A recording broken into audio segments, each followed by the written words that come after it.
Bob Corker. Bob Corker.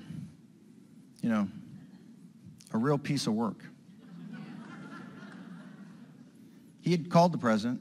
This is a guy that had, what, $6 million of cash in the bank or thereabouts.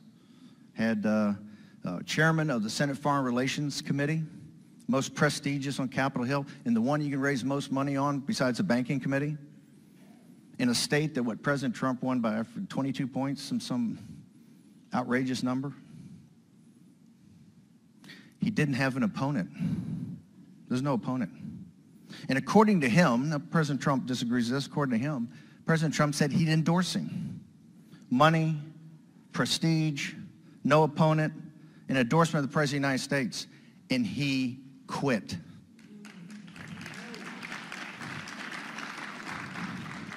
Because he just saw, he had called over and talked about the exit polls, right? What was happening down in Alabama.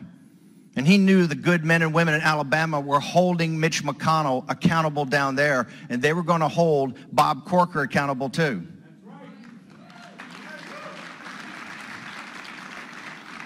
Now they've said in this civil war inside the Republican Party that you know, why are you going after folks?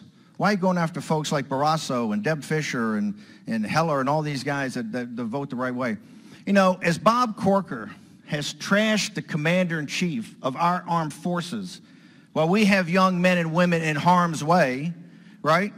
Well, he said he's leading them on a path to World War III, that he is not stable, that people have to keep him moderated, that it's an adult center, and they took the morning shift off, while some U.S. senator in a position of that authority, for the first time in the history of our republic, has mocked and ridiculed a commander-in-chief when we have kids in the field.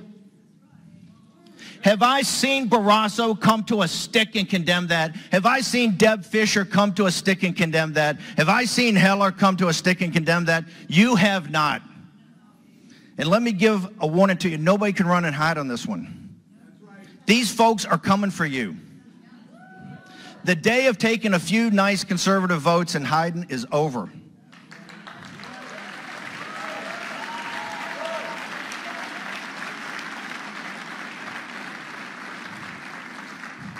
These folks are not rubes.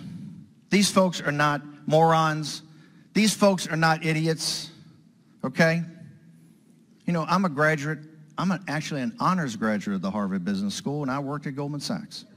And if you ask me if I would rather be governed by the first 100 people that walked into this conference today or the top 100 partners at Goldman Sachs, I would take the first 100 people every day of the week.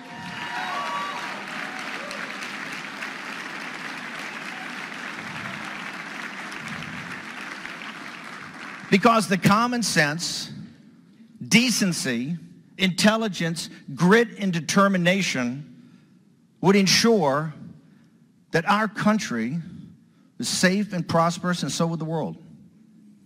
And let's look at these elites. And the reason we position, you know, Hillary Clinton as the guardian or the tribune of a corrupt and incompetent elite. Look what these geniuses have left for President Trump, where they said, oh, this guy's unfit. This guy's unfit to be commander-in-chief. No, he's unfit to do this, unfit to do that. Look what they've foisted upon President Trump in the first couple of months of his administration. You got the Bay of Pigs down in Venezuela. You have the Cuban Missile Crisis in Korea. You got Vietnam and Afghanistan. That's not his doing. This is what all these geniuses have been doing for the last 20 or 30 years. This is the same crowd that said, hey, if we just let China have most favored nations and let them in the WTO, they're going to be, as they get wealthier, they're going to be a liberal democracy and a free market capitalism. Yeah, that played out well. China's been a Confucian mercantilist society for 4,000 years. They know what they're doing, and they're not changing. They're running the tables on us right now. They're at full economic war with us right now. Don't ask me. Look at The Economist. Read J.D. Vance's Hillbilly Elegies, the cultural undertones of the Trump revolt. Read the studies coming out of MIT and Harvard that says there's a direct correlation between the factories and jobs that leave for China and the opioid crisis. This populist, nationalist, conservative revolt that's going on, that drove Donald Trump to victory, that drove Judge Moore to victory, that will drive 15 candidates to victory in 2018, and I hate to break the news to Graydon Carter and the good folks at Vanity Fair, but yes, President Trump's not only going to finish this term, he's going to win with 400 electoral votes in 2020. You didn't frankly have the balls to put country before party.